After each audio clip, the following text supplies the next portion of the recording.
Hey, we're cooking. And we're live.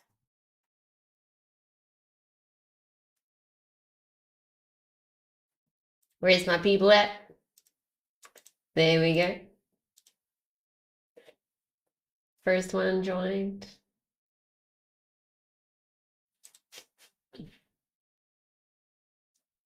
Art, was that you?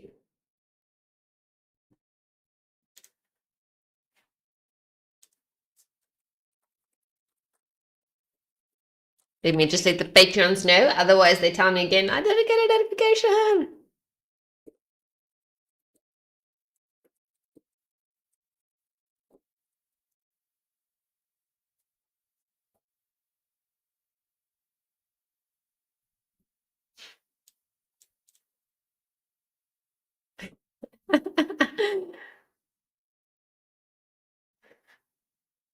Oh, good, Chris. Yulia.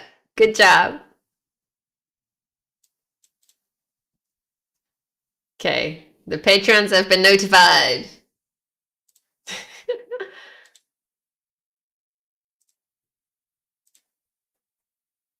Okay, so the next one is now a shame Konnon isn't here because now the next reaction is for him.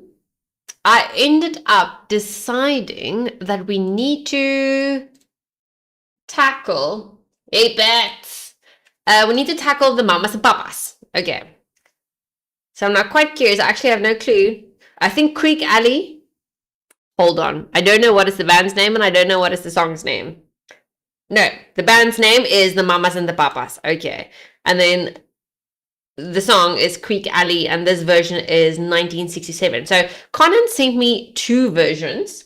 He gave me the original. He said it's a lengthened version, the full version, studio version. But there's nothing, it's just a studio version. So then he gave me a live, which according to him had very interesting, comments in, and it had a little bit of, I want to say, customizations. So the band referred to a few other bands in between. So I thought, you know what, this is going to be a fun one. I'm going to read the full note of what Konnon left for us here. Okay, so one of the most clever and fun upbeat tunes of the 60s and 70s about the formation of the Mamas and Papas. This song is a great introduction to the group because they have a lot of hits. You probably know or recognize some. I don't know. We're gonna hear now when they start performing. The lyrics are a humorous autobiography about the band's formation, touching on the early struggles to gain recognition while enviously mentioning other individuals from other bands around them at the time, e.g., the Byrds, the Beach Boys, the Love and Spoonful, the Mugwumps, etc., who were forming and finding immediate success. The lyric about nobody getting fat except Mama Cass is a joke with a double meaning about Cass Elliott's weight. High shame. And the financial windfall. I mean, back then we kind of addressed the fact when people are obese, no? To get them back in shape. Accountability. Where am I now? Oh, and the financial windfall that other groups were finding with their success. So Creeque Alley 1967, the Mamas and the Papas. The shortened live performance on the Ed Sullivan Show with images and commentary of other artists mentioned in the song. So that's the version that we're gonna do. Okay. That just sounds a lot more fun. Okay, let's see what's happening in the chat. Patreon came through. I thought so. I thought, you know what, let me just take a guess. Oh, Guanyin 19. It's fine. It's fine. We know you, yeah. Yeah, I also have no clue who this is, no? Anyways, guys, you've got 10 seconds. 10 seconds. Go like, go subscribe. If you haven't done so yet, click the notification button so that you can tell. We might just continue doing this. If I feel like this little process is saving me time and I get more reactions out, I might just do this more often. I'm going to now see at the end of the night when I still need to do thumbnails and whatever else, if it actually makes sense for me to do my reactions live instead of, pre-record. But yeah, if it works, I kind of feel like it's more fun, I have to say. It's more fun than me just sitting here and pre-recording, right? Anyways, 10 seconds, guys. Go do all the admin so we don't have to worry about it after the case. And so you don't forget, okay? Here we go. Tone poem of historical...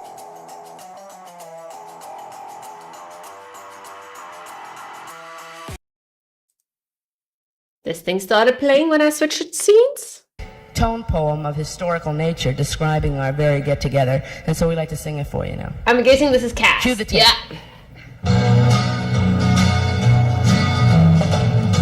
Oh good, this is old school.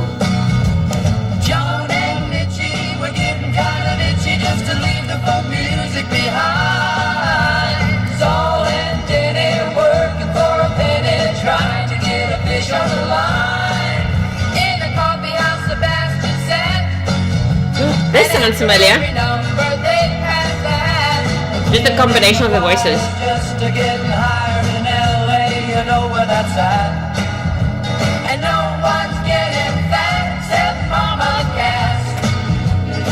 I just remember the incredible moment when he came up with the lyric, and no one's getting fat except Mama Cass. I rolled on the floor laughing. I said, that's great. It's really funny, John. You are such a card. Now, what are we really going to write here? He said, that's it. That's the lyric. I said, well, you sing it for her then, not me. And she loved it.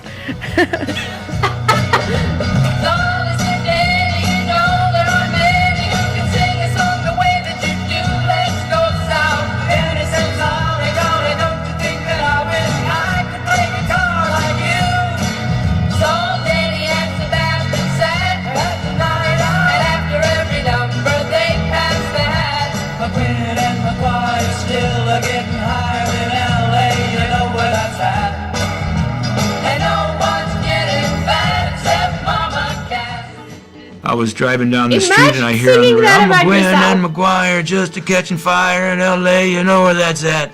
You know, and I thought, whoa, man, that's me and Roger. And it just staggered me. You know, here I was, they were singing about me and all the people, John and Mitchie getting kind of itchy. You know, it's just the whole folk scene that was happening in the early 60s, and it was such a great tune. And When Cass was a sophomore, planned to go to Swarthmore, but she changed her mind one day. Standing on the turnpike, about to hitchhike, take her to New York right away. You can't unsee that.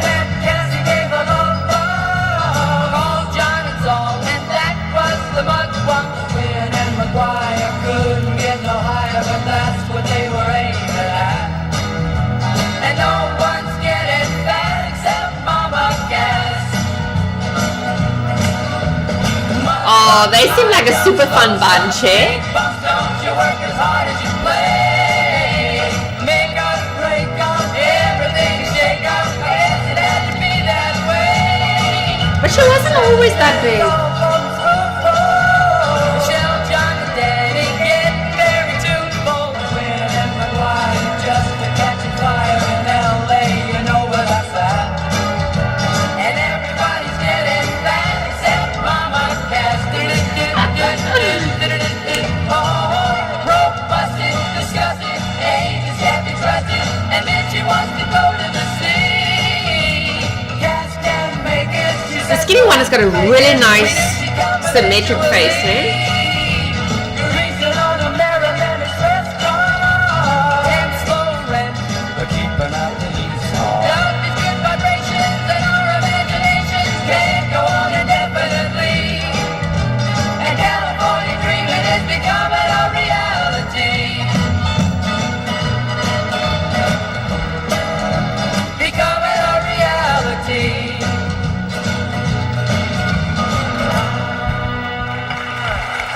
Oh, good job, guys. Good job.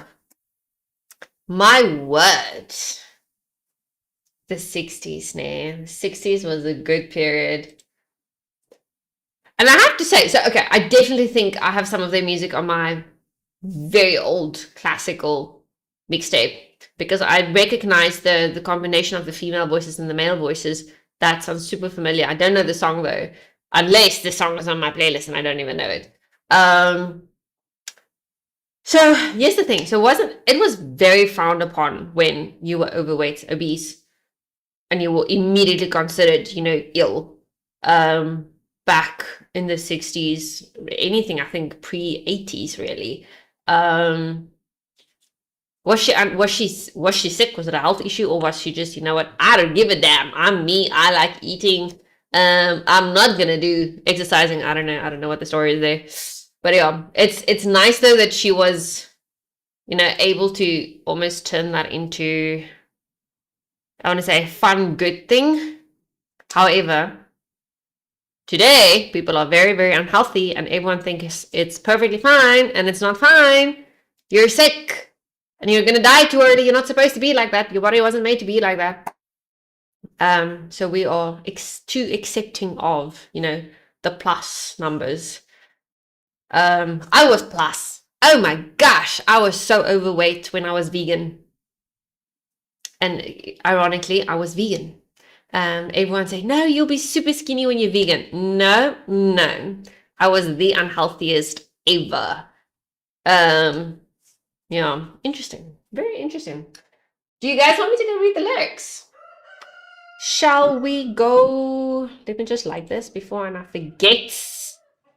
Why the hell do they only have 1.54 1,000 subscribers?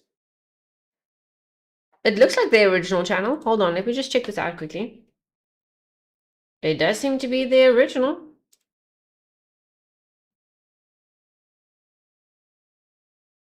Wow. I don't think people know of them. Not really. Let's see. So the mamas and the papas. Creeque, Creeque, Juniors, lyrics. Okay. Let's see. Oh, I need to show you what I'm seeing, right? So, Creeque Alley, John and Mitchie were getting kind of itchy just to leave their folk music behind. Zal and Denny working for a penny, trying to get a fish on the line. In a coffee house, Sebastian sat, and after every number he'd pass the hat, McGinn and Maguire just getting higher in LA. You know where that's at, and no one's getting fat except Mama Cass. Zal, he said, Denny, you know there aren't many who can sing a song the way that you do. Let's go south. Denny said, Zally, golly, don't you think what I wish I could play guitar like you? Zal, Denny, and Sebastian sat at the Night Owl, and after every number they passed the hat. McGinn, Maguire, still getting higher in LA. You know, that is very envious. Shampies, because they're still, you know, passing the hat to try and get some tips from everyone. But it's running dry. You know where that's at, and no one's getting fat except Mama Cass. Time is money, brother. Time is money. When Cass was a sophomore, planned to go to Swarthmore, but she changed her mind one day, standing on the turnpike, thumb out to the hitchhike. Take me to New York right away. When Denny met Cass, he gave her love bumps. Called John and Zal, and that was the Mug Wumps. Hold on. So was Cass also in the Mug Wumps? Because I saw that band. Or was it a different Cass? Was it another Cass? McGinn and Maguire couldn't get no higher, but that's what they were aiming at, and no one's getting fat except Mama Cass. Mugwumps, high jumps, low jumps, big bumps. Don't you worry as hard as you play. Oh, don't you work as hard as you play. Make up, break up, everything shake up. Guess it had to be that way. Sebastian and Zal formed the Spoonful. Michelle, John, Denny getting very tuneful. McGinn, Maguire just catching fire in LA. You know where that's at, and everybody's getting fat except Mama Cass. Broke, busted, disgusted, agents can't be trusted, and Mitchie wants to go to the sea. Cass can't make it, she says we'll have to fake it, and we knew she'd come eventually. Greasing on American Express cards, tense, low rent, but keeping out the Heat's hot. Daffy's good vibrations and our imaginations can't go on indefinitely, and California's dreaming is becoming a reality. So they finally, got their fame and fortune. The history of the Mamas and the Papas, as told by the band members John Phillips. They were very much part of the folk rock scene in LA in the 60s, as detailed in the lyrics. That was a mouthful and such a nice story of, artists / creators of art trying to, make something of themselves and get somewhere in life, because the hustle and the bustle ain't that easy now. It's a bit difficult. It's a bit tricky. Let's see what's happening in the chat. Careful with these very old cracks. Huh? Cassie, break issues since that's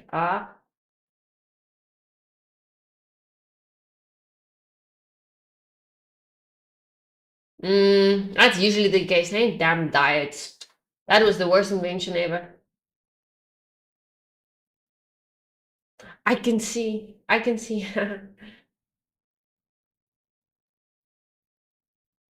Oh. Was this not Cass? Died at 32.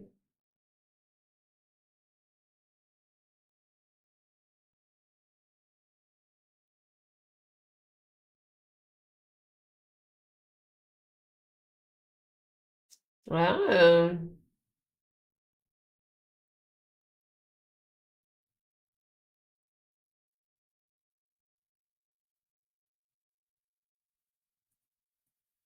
Oh, I wouldn't know. So I'm guessing, love the wordplay with good vibrations. Oh, wait. No. Beach Boys, good vibrations. I think I know it. I think it's on my mixtape. Good vibrations. I have a tune in my head yet. Good vibrations. Now I'm only catching it. It's a good thing you highlighting it there. Let's see, I'm just gonna play seconds. So I love the colorful yeah, that is what I had in mind. Okay, then that is very clever. Very clever. What is the other one? California Dreamin'. I don't know. Is California Dreamin' just another song of the Mamas and the Papas? Dun, dun, dun, dun. Now I feel like listening to this song, but I don't want to do it on here because then I'm gonna get blocked.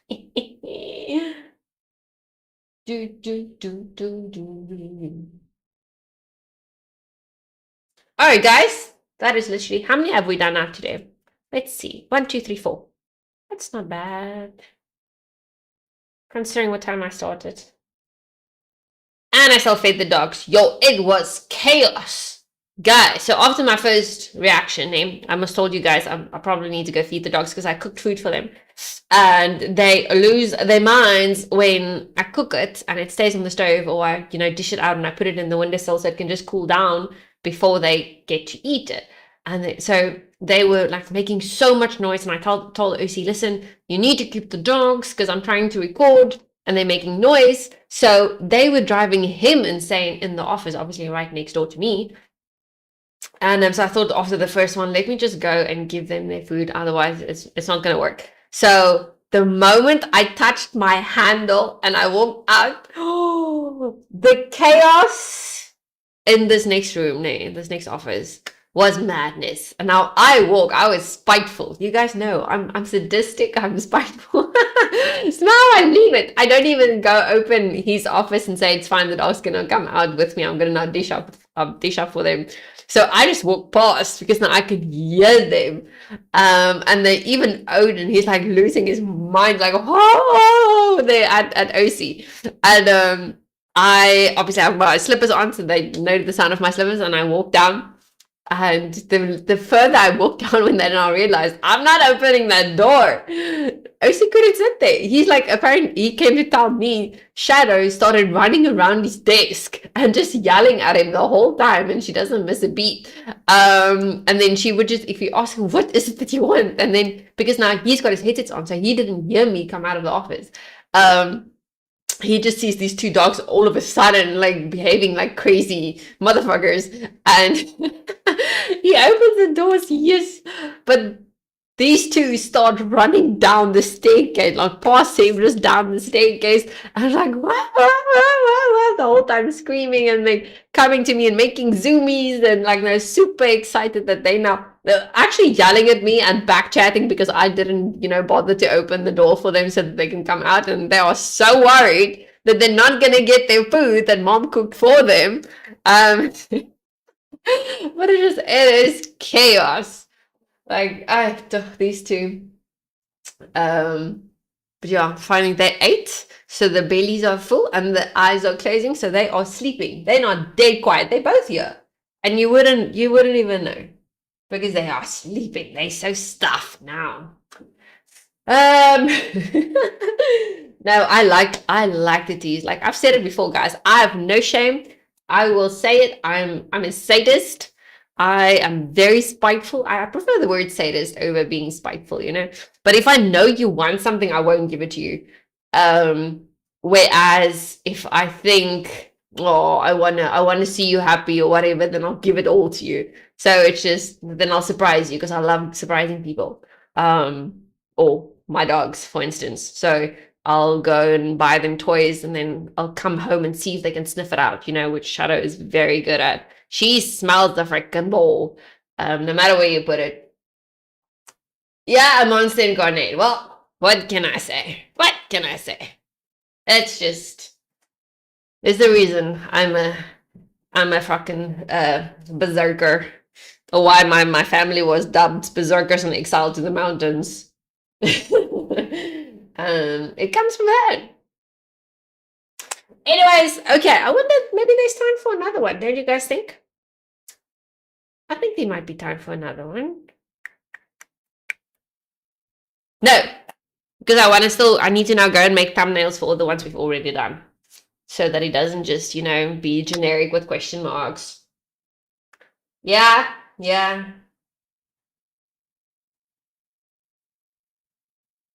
No, I like working them up because then the excitement is so much more. Like it's freaking, I don't even know how to explain it.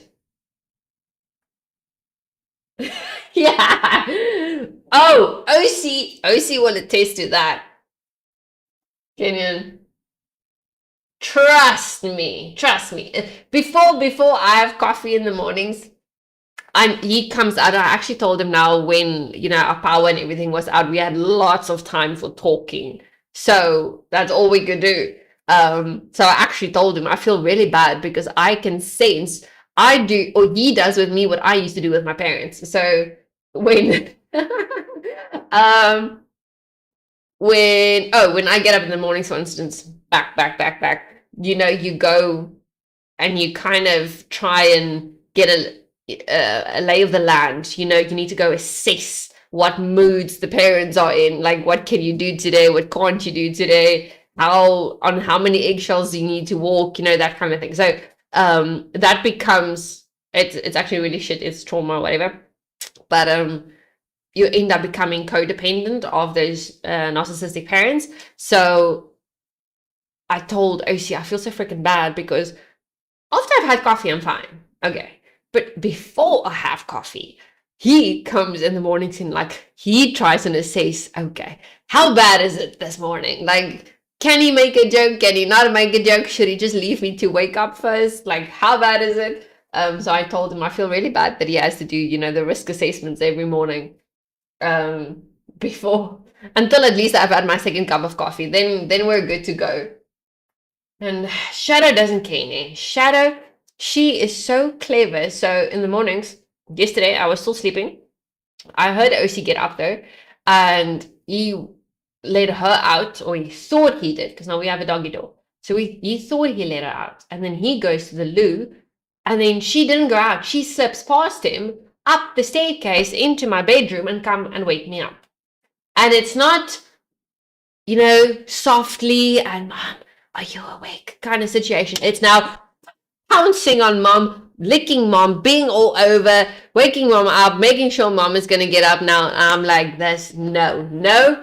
Odin knows the rules. Odin does not. Odin waits for mom. Like, he gets excited when I now start stretching, and I'll put out my one arm so that he can come and cuddle in my arm, and then I'll give him a belly scratch and whatever, and then I'll still try and wake up, and, then he knows, but he knows he needs to be calm. Okay, calm before mom has had coffee. Shadow doesn't give a crap. She's just like, no, you need to wake up now. But then before my brother could even finish in the loo, she ran down. She ran down and pretended to go outside so that he doesn't realize she was naughty, and she came to wake me up before, while she was meant to go pee-pee. So she's so bloody smart. But it's the naughty child smart. It's the practical kind of smart. It's not always, she doesn't make intelligent decisions, and she's very impulsive. But when it comes to how can I be naughty today, it's just like, it's not, normally when you have 4 children or whatever, you have the super intelligent one, the one that's, strategic and analytical. Then you have the creative one, the musical one. Then you have just the freaking plain outright naughty child, who you sometimes think is a complete idiot based on the decisions that they make. They have no sense of, risk or assessing risk. They're impulsive. But then they'll come up with the weirdest shit to either injure themselves. At the end of the day, they're very practical. But yeah, that is my life with these two. Yeah, no. Dude. Just let me be. Let me wake up. Give me coffee. Let me wake up and I'll be fine. Why is Shadow your Odin is a good dog. His mama's a good dog. He learned as a puppy. He got a few hidings very quickly, but he learns. Like, after the first hiding, it's almost like, okay, I know I'm not supposed to do this. Where Shadow, like I said, zero impulse control. She's just like, go the whole time. But Jacqueline Hyde, I will take that. I'll take that label. Before, let's say, 11 o'clock in the morning. I don't want to talk to anyone before 11. I don't want to see anyone. I sit here in my own, cocoon, go shower, go have my coffee, catch up on news. Not a chance. Excuse me. I will make your life hell. It's the one thing I ask for. Oh, I think my OBS is going to close now. Something's happening. Guys, there's a huge hacker that launched a worm. And all the applications have been crashing like crazy. Wait, this is Konnon. I should have known. Kwan Yin. Yes, like it. I didn't know. What happened to your other handle? Well, I'm just used to seeing your other handle. Now I know it's you. Pannenkoeken. Unbelievable. Okay, guys, I think I'm going to end the stream before everything crashes, ne? Thank you for being here. I think this was not the last one. Let me now do all the admin, update the thumbnails and whatever. I see YouTube is still processing all of these lives. It will probably only, I don't know if you guys have access to it now or if it's only going to, become available again eventually. I think I saw the other day it took 24 hours just to stop processing. You have too many handles, Konnon. I need to add labels to you guys so I can label you. Thankfully, once Hive is there, you get one handle. Done.